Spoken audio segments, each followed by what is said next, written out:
welcome to What's Up Ocala. I'm your host, Andrew Praber, and today I have a fantastic guest with me.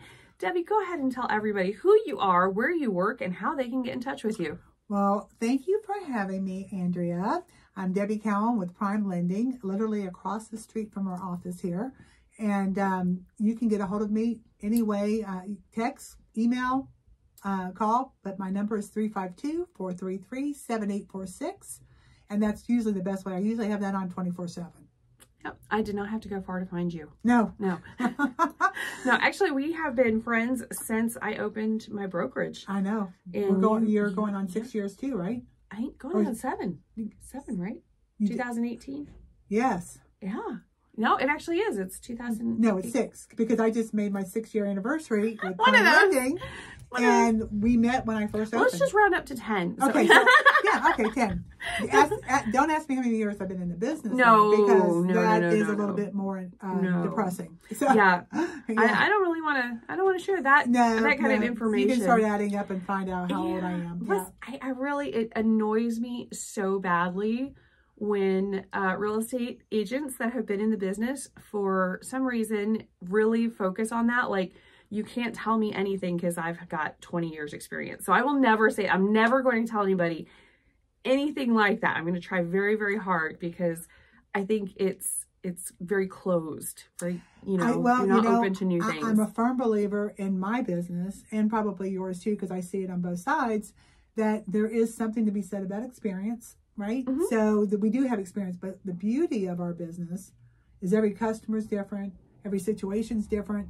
So every time I think I know everything, I get something that I've never seen before, and it happens a lot. So, yes. But yeah, I think experience is important, whether you've been in it 10 years or more. I absolutely agree. Yep. Yeah, that was actually one of the things my grandmother said in order to talk me into getting my real estate license way back in the day.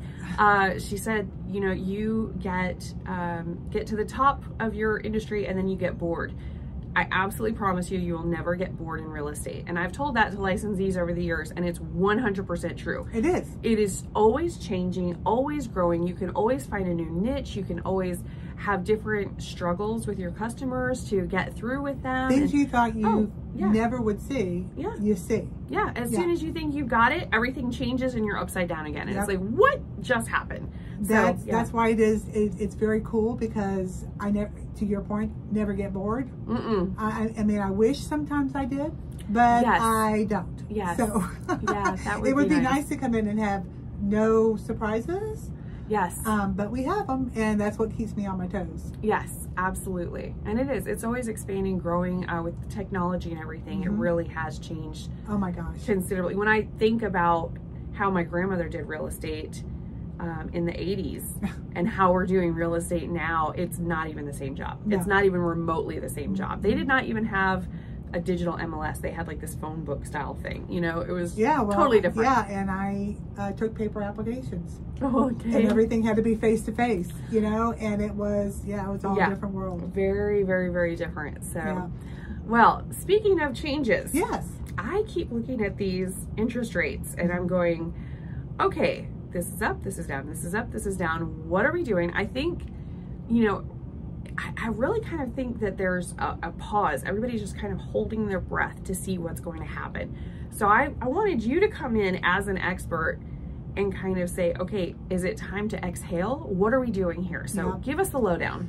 Well, I wish I had the crystal ball that everybody asks me on a daily basis for. Sorry. But the good news is we've seen a nice little dip. And just any dip at all is a great breath of fresh air. You know, it opened up.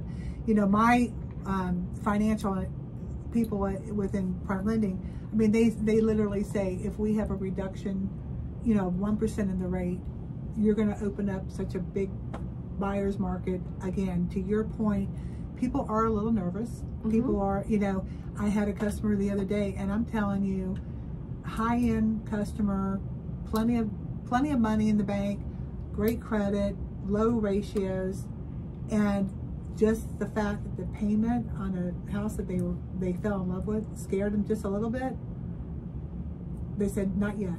It's not time. So what am I seeing? I mean, I'm seeing a dip.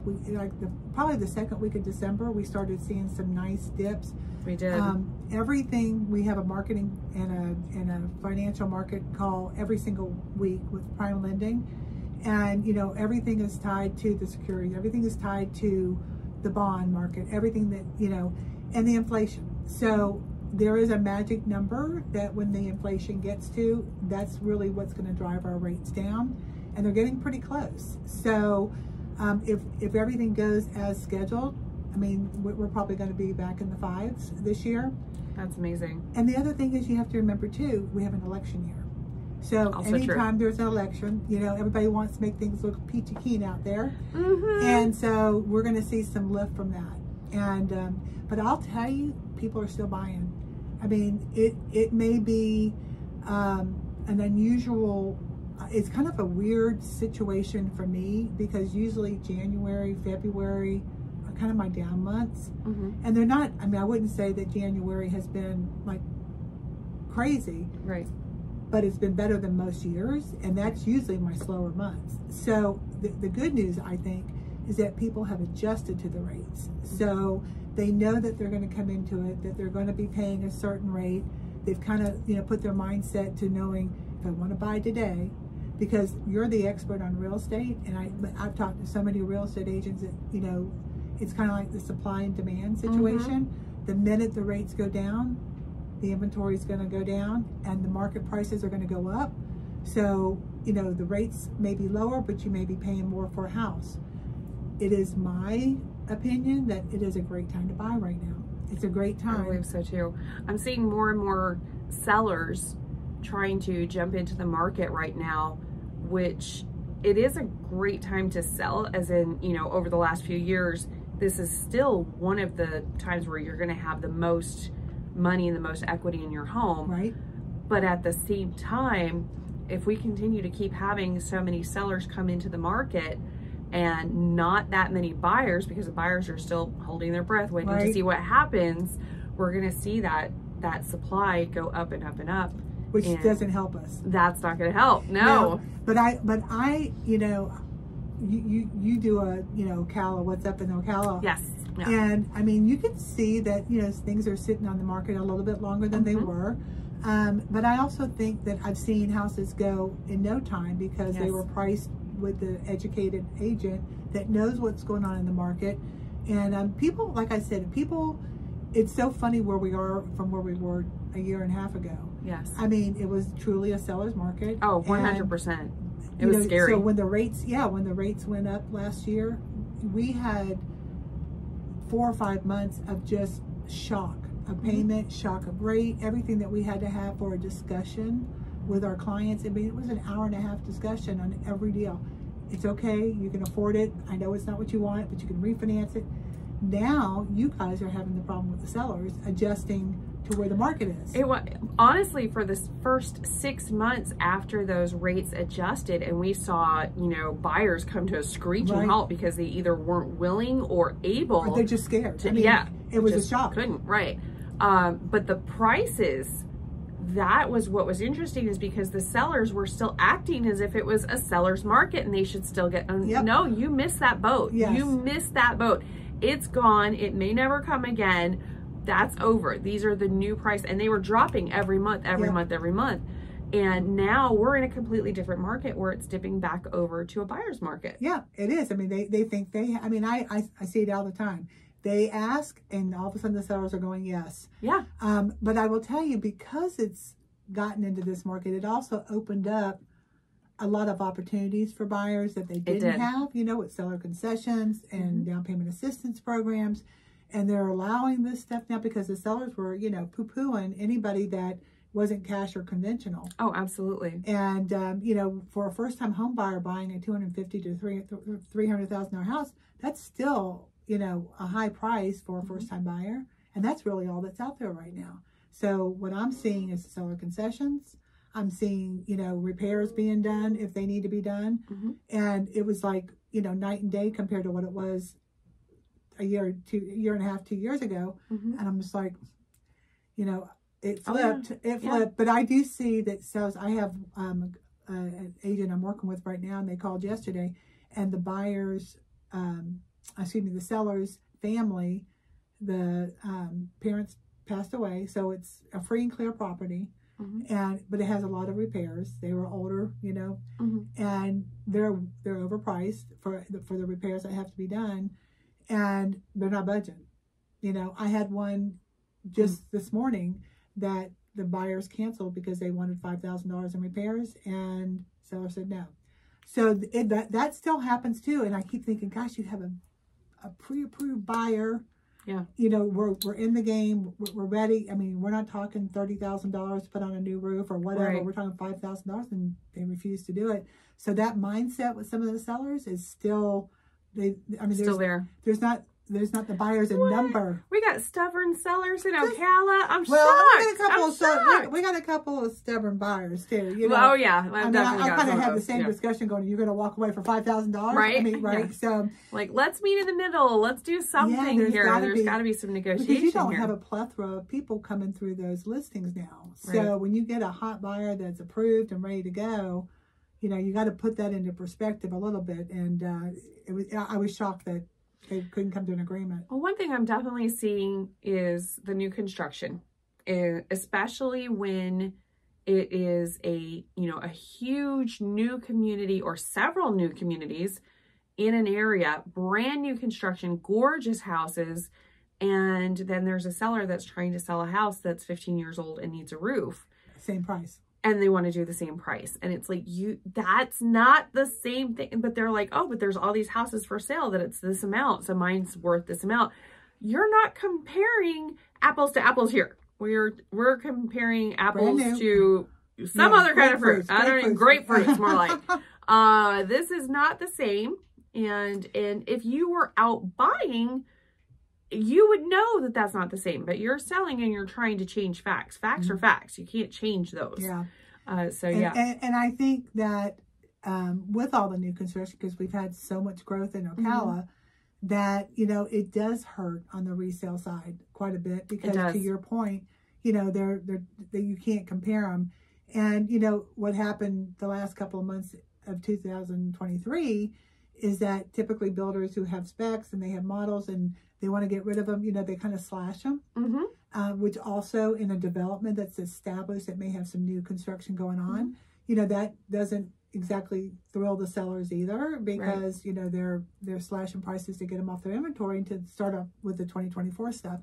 But yeah, I mean, it's like we're juggling balls, both sides of the coin, yours and mine, every day, trying to fit somebody into something they can afford, number one, or two, dealing with, is the seller going to make some adjustments, or, can that buyer literally afford to buy this house because our affordability is hard right now in Marion County. Yeah.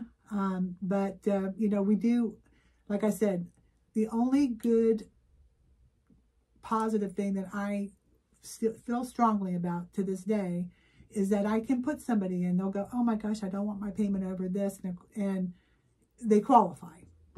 I know they don't want it. I mean, you do a lot of rental properties, and they go, well, I don't want my payment. I'm paying $1,500 a month in rent right now, but I don't want it over that. And they're not going to buy anything today, not with taxes and insurance, and it's going to be tough, you know, to find something that's financeable and in good condition and stuff like that. The good news is that what goes up must come down, right? So when things were really low and the rates were really low, we don't always like to use that same analogy that what goes down will go up, but unfortunately it did. Oh, no, I was shouting warnings from the rooftop, like freaking buy now, okay? You can go back and check my YouTube channel. It's up there. I was like, you will never see this again. Freaking buy now. If it's at all humanly possible, do it now because you're not going to see it again probably in our lifetime. Yeah, and I agree with you. I think, when we were at 2.75 and 3, I mean, it was a heyday. It was the Wild West show. It was exciting, but it wasn't forever. And that's what we knew. But, if you're at if you bought this year and you had to get a loan, you're in the 7s. I mean, that's just where, reality is what it is. But every time we're in this environment, like with the election and all the things that are happening, trying to get inflation rates down, and we have that refinance boom. So this is never, and this is what I try to explain to customers, this is never a life sentence. No. It's not the first home you're ever going to buy, I guarantee you. And it's not, the rate's not going to be the forever rate. So it is, you have to remember that people like me, once you do a loan with me, you're in my book of business. I'm going to be calling you way before you call me and go, hey, guess what? Great news. Here's where the rates are. I think it's a good time to refinance. And I had that discussion today with them. They're going to hear from me. So if we're at if they bought in and they were at 7.5 and they're dropped down to 5, I mean, even if it drops down to 5.75, they're going to refi. It's going to be worth their while to do it. So I always tell them it's a short term to get you into the house, because you can answer this better than me. But I think if you buy today, you're buying at a good price. So you've got equity. Typically, we're in a good growth market. And you lock in today, you can always lower that rate, but you may not be able to buy at this price. No. My concern is not necessarily right now. Right now, it is feasible for most people to purchase a home. Mm-hmm. Seeing what I see as far as what people pay as rent, what their income is, they can buy a home. Mm-hmm. It may not be the home of their dreams. That's why I say it may not be your first. It may not be, don't come in and tell me that you want something super, super bougie as your first home. But most people can actually purchase a home. There's enough programs out there and enough loan programs and so forth that they can qualify and they can afford it. What I'm worried about is 10 years from now. I have a serious concern that my children will not have the same ability to purchase a home based on their income that we have right now. Are we talking specifically in Florida or Marion County? I would say anywhere. I mean, even if they're, like our son wants to move to Chicago. I don't know why it's cold up there, but whatever. So he wants to go and, live the big city life for a while. But how is he going to afford? I mean, honestly, that is the reality. And that's where, back in the 90s, the early 90s, I mean, that's when all these programs came available. That's when they weren't necessarily good programs. And I will say that, honestly. But, I mean, they have to, first of all, real estate drives the economy. I mean, we have such an impact it really does. In the economy. They can't afford to have it to the point where people aren't buying houses and aren't able to have the affordability to do so. So what does that mean in 10 years? I mean, I know you're into, what's the guy that does the finances? Dave Ramsey. Yeah, thank you. I'm a huge fan of his. I know that. So he may kick me if he ever met me if I said this. But, I mean, they may have 40-year mortgages. They may have 50-year mortgages. They have to do something, because honestly, and any lender that you work with, I know they would agree with you. I mean, we spend more time not being able to qualify for that person who makes the $20 an hour. Right.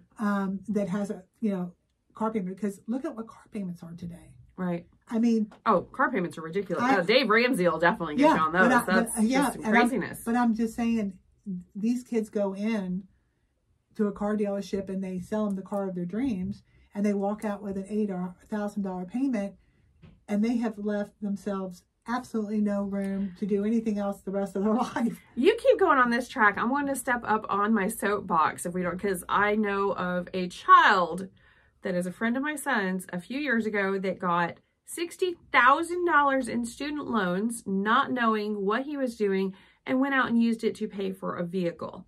Oh my gosh. Yeah, so my son found out after the fact and was like, well, are these guaranteed? Are these, government? The kid had no idea what he was doing. And it bothers me. It bothers me. And it happens all the time. I mean, we see it all the time with student loans. Oh, yeah. I mean, they're not using it to pay tuition. They're using it to live on. Yes. So they don't realize that every $2,500 grant they get, whatever, it's due. Yeah. It's going to come due. And if you get a private one, like that goes through a bank or whatever, it's adjustable, and it accrues interest at such a high rate.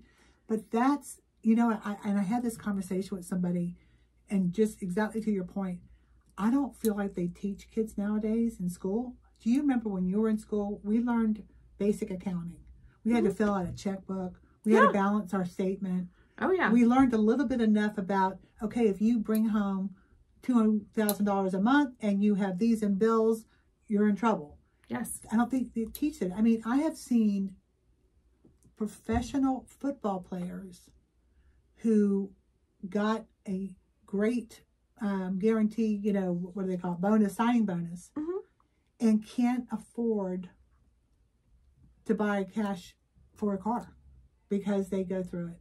So there is that, I think in our school systems, that is a big issue that I mean, it's not even the kids' fault because they don't educate anyone. And if you don't have a parent that's sitting down going, let me teach you how to fill out a checkbook and pay your bills. And that's one, you know, my husband and I, we don't rely on the schools. The schools to do that. The education, we definitely think for that, especially since it's going to have probably one of the biggest impacts on them and their future, even for generations, is to get them financially educated. Yep. It's absolutely But it's so sad that, mandatory that you we would do that. not, I mean, and we also have a culture now that if I want it, I get it.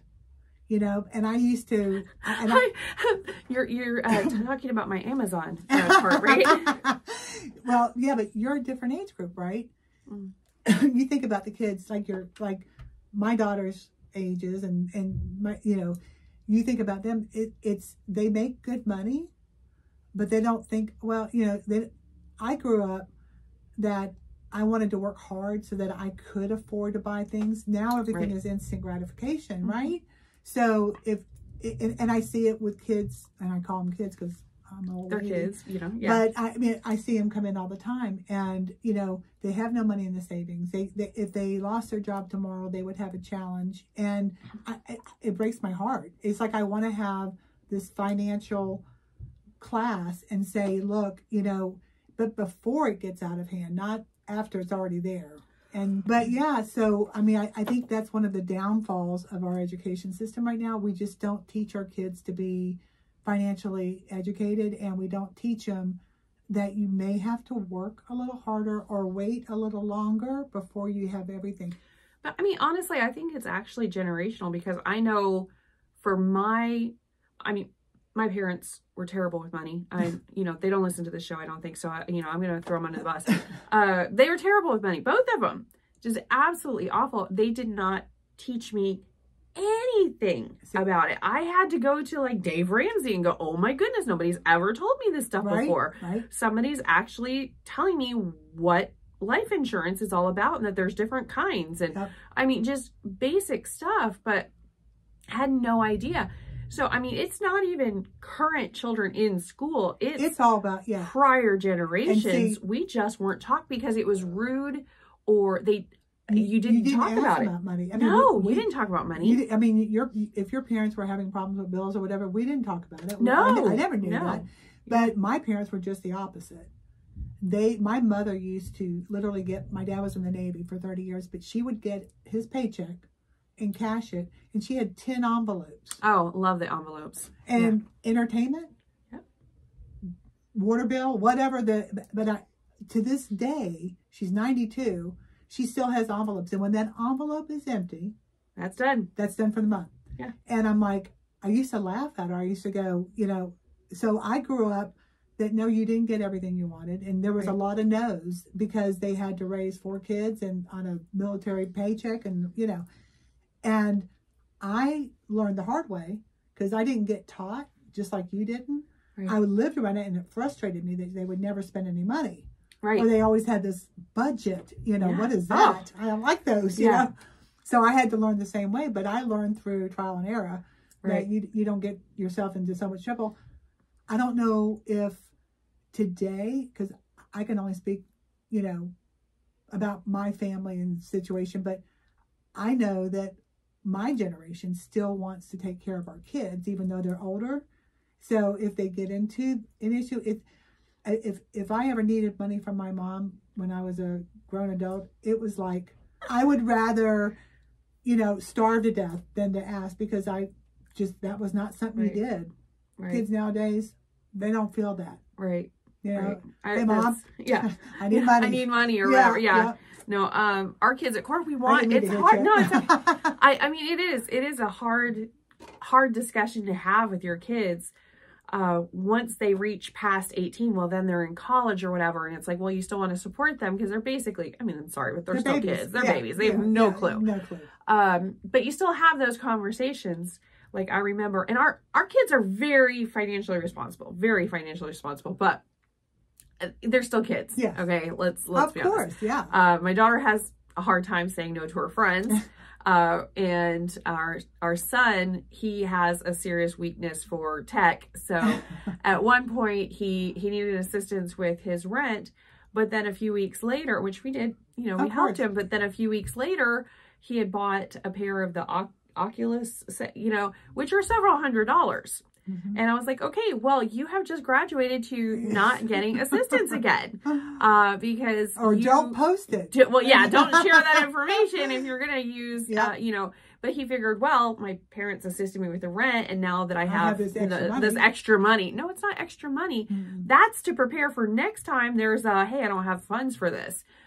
So we had to have that discussion with him. Like, okay, the next time you have an issue, we're not going to bail you out of it because you are not preparing for your future because you are acting as a child and you're not doing what you need to do, which he is very, very good. Yep. He definitely learned his lesson on that one. Definitely don't post it on Facebook. Well, that's true. But you know, isn't it funny too? Because I don't know about you, but you know, when my son was like 2 or 3 years old, I was a single mom too. I know you went through that originally. Yes. So, you know, we just didn't have a lot of extra money at that time. No. Right. So he understood, you know, that I didn't talk about money. I just said, not now. We can't afford this now. But I think me making mistakes, and I think that's a big issue with the younger generation right now.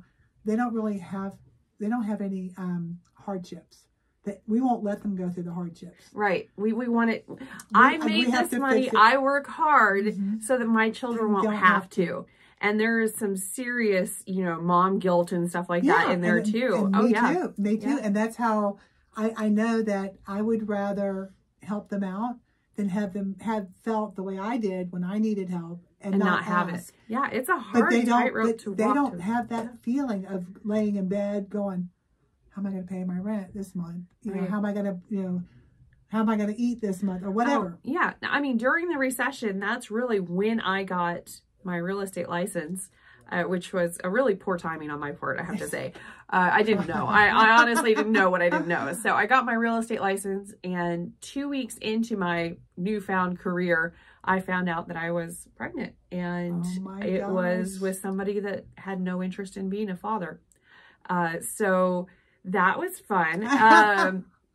So I got to face the recession in one of the hardest hit areas of the country, in the hardest industry that was like the hardest hit industry, as a single mom. And I had no child support and no government aid either, for reasons involving the father. So, yeah, it was difficult. I was so broke. It did. It was the best thing really for me because it's completely changed how I see everything. I know. And I mean, my husband is, he'll pinch a penny and make it bleed a dime, but I appreciate that in him. I need that side of my husband too. Yes, I do. I mean, I do need that one. That I just went into the furniture store this weekend for a corner table, walked out with a new living room set, a new guest bedroom, and a couple of end tables. I did get the end table. And so... But you're in a different place. Like with us, we don't do new furnishing, especially couches, because we got a dog that's a puppy, and we've got kids at home that seem like their feet need to go on the top of the sofa. Listen, I'm sorry. Did you not know I have 3 dogs that are 100 pounds each? I'm sorry. That's why I'm getting new furniture. Can't handle it anymore. No. So the kids were never the problem, but it's the animals. So...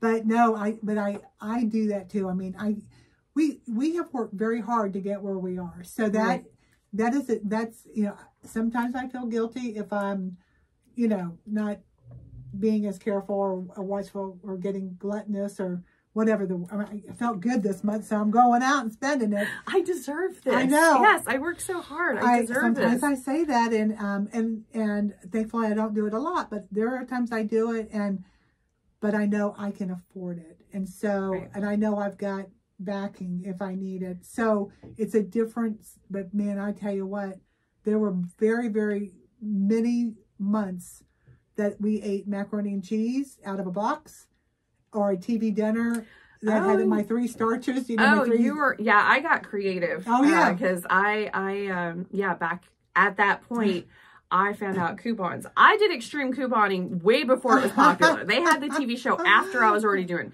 If you've not done couponing, you've never been broke enough. That's right. Okay, because I could coupon. Kohl's was my favorite. I got all brand new clothes and everything for my daughter. She always had very nice clothes. But there were times I would go in. I was Bell's Outlet for my son. Oh man. I would on the whole red button stuff. station. Oh yeah. Date. My son to this day says, "You were getting me Bugle Boy clothes, Mom, when Bugle Boy was over like 5 years ago." That matters. I said, I didn't care. I thought they were designer. It was nice. And I thought it was designer, so I thought I was doing a good job. You did a great job. He was clothed. He didn't have to worry about it. He looked clean and tidy. It's all good. Good job, Mom. Yep. So if it wasn't the brand he wanted, he can go get a job. Right. Yeah, we just tease about that now, because I was like, I can remember leaving the office from my lunch hour and going to Bell's Outlet on a Wednesday or whatever, because it was like double red or whatever. And I thought I was doing such a good job. And years later, I heard that, my mom was so out of style from all the other kids. But I said, okay, well, I tried. Yeah. I did the best I could with what I had. I did. I learned so much. I learned you don't count on anything that you think you can count on coming in until it's in. But are we taking away that from our children by allowing them to feel that and learn from that? Are we taking away their ability? Are we enabling them? A little 1,000%. A little bit. So, I mean, we can say the school system isn't teaching them, but at the same time, we're guilt. Man. We are. We gotta let them feel a little bit of pain and learn their lessons. And it's hard. It is. It's so hard. It really is. My daughter, who I adore, is 30. I think she's 35. She just turned 35. You think you were there for it, right? That's what both of my kids say. But I refuse to have old kids. Right. Okay. Got it. So I lose that in translation. But she tells everyone I am her dependent for life. She is my dependent for life. She's proud of it. She means it, and she really believes it, I think. So Didn't she just get married? She did. Okay. Well, and now the husband thinks that he's part of the dependence. Oh, okay. Yeah, so it's like a whole. It's like system. Okay. They've got me so bamboozled. I just go, okay, whatever. So, but no, and I know you do it for your reasons. I do it. What is my why? My family. I mean, it always has been security and family. And so, if I can do it, I will. If I can't, I don't. But it is a funny correlation to what we went through versus what they go through. Right. And maybe because we had to work so hard. Yeah. Being single moms. You're right. And working so hard to raise them and have money. Yes. That now I wasn't there as much as I would have been. Right. Because me especially, I think I'm the first generation that really had the first latch kids. So there was that trauma of, I'm not being a good mom. I have to work, all those things. So I think I embellished on... Well, you're the perfect mom, before you have children. Yes. Yes, that's true. Everybody's the perfect parent before they have kids. Yes. And then reality strikes, and it's like, oh, if they want to eat, I have to work, and I can't be a stay-at-home mom to bring, them cookies or whatever after school. You can't have it both ways. No. Everybody says you can have it all. It is a lie. But think about where we were, back in the 60s and 70s and 80s. I mean, the moms were home. You had a meal when you came home from school. I mean, everything was different. Right. So I think we've overcompensated for the lack of being available right there. Yeah. And so that's how we're paying it. And it's not necessarily the right way to do it. No, not necessarily. And we're seeing that because it's even worse now. Well, but we're seeing it because, I see the rental applications that come in. Oh, yeah. And you see, the mortgage applications come in, and we can see there's some struggles. I mean, there is nothing that will tell the truth about your financial education and well-being as your credit report. As your credit report. Yep. It is crazy. Every single time, if there is a major issue in your life, be it a family member in the hospital, or you're in the hospital, or if there's a divorce or a death in the family, all of that ends up reflecting on your credit report. What your capacity to repay is. Yes. How you decide to make the decision, do I pay bills? That is probably, you see it on the rental side, I see it on the mortgage side. I've never seen it to this degree that, you know, it's just a lack of deciding that you don't want to pay. I have, and not just young kids. Yeah. I have people that filed bankruptcy 2 years ago and have, you know, ran up every credit card that they were able to get again. And so, I mean, it's not just like, to your point, it is not generational. It is, I mean, this generation is different. Yeah, every generation. But I think it's just, if I, like I said, if I could give a 1 hour course that would be so impactful. I mean, what you just said now about the credit report, your credit is who you are. That is your identity to the world. I mean, unfortunately, you know, just to get rent, you have to have your credit pulled. Right. So, I mean, which landlord wants to rent to someone that never has paid a bill since they opened up a credit? Oh yeah. I would rather have somebody that comes in with a 0 credit score. Like, it doesn't show up because they just pay their bills with cash, and it doesn't. I would rather take that than somebody that has, you know, an eviction and bad credit. Yep.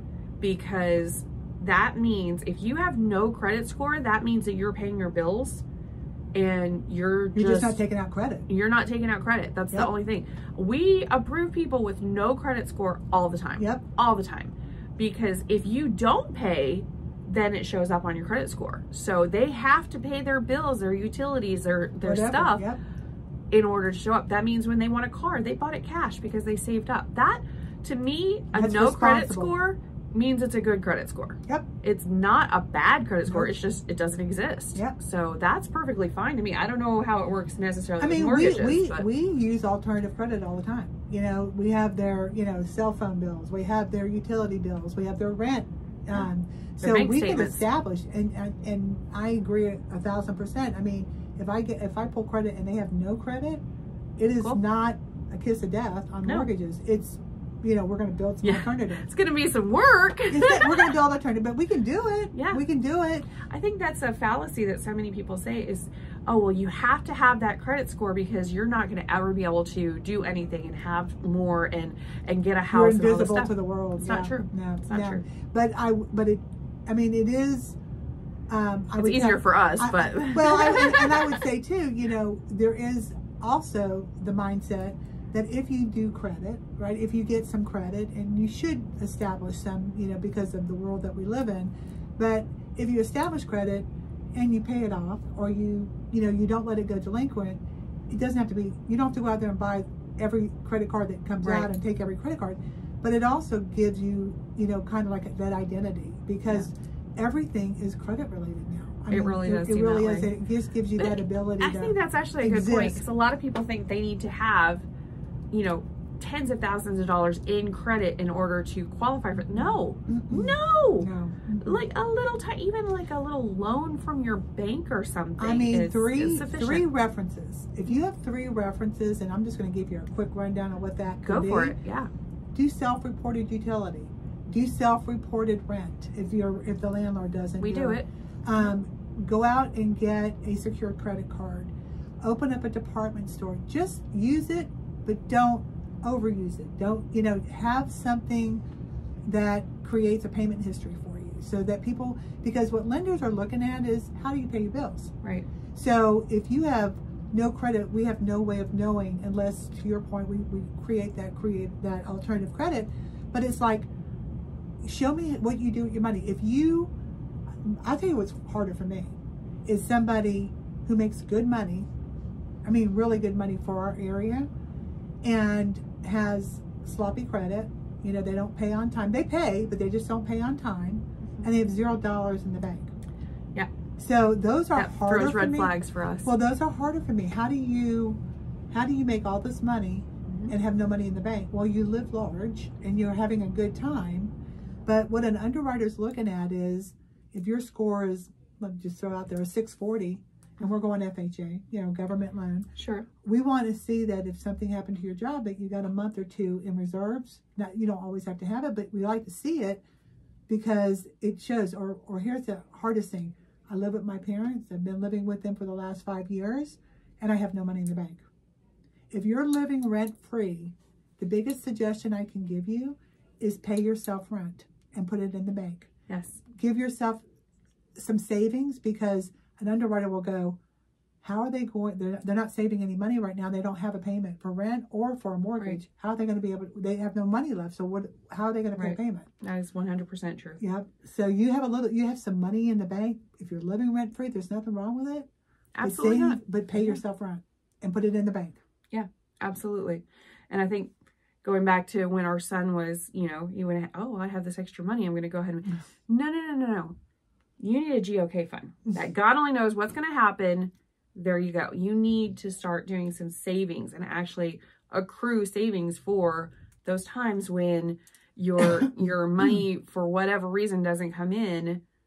You have that covered. And people will ask me, what do I need to do? Mm-hmm. You know, and I'll tell them, you need to have 2 months of what our payment supposed is, because that will, even if your scores are low, on the low side, that will lift your option or your availability for approval so much more than paying off that collection that's showing up on your credit report. So put it in the bank, have some reserves, and if you haven't had the best credit history, give us something to work with, and that's a good way to do it. That's awesome advice. Thank you. Yeah. Debbie, thank you so much. We are. Thank you so much for fun. coming in. Thank you. Go ahead and tell everyone one more time who you are, where you work, how to find you, and how to contact you. So Debbie Cowan with PrimeLending right here in Ocala. And my number is 352-433-7846. Check me out on Facebook. I'm on everything, just like this one. She taught me. And so, but gotta get your name out there. How are they going to find you? Yeah, you know? so, yep. Or knock on their door and they'll point you in the right direction. Yep. You're like, oh, yeah, Debbie, Yeah, let's go over and say hi. I've done that before. I know you have. We're going to walk across the street real quick. Yeah. Come on. So thanks for having me. Absolutely. It's always fun sitting here and chatting with you and catching up.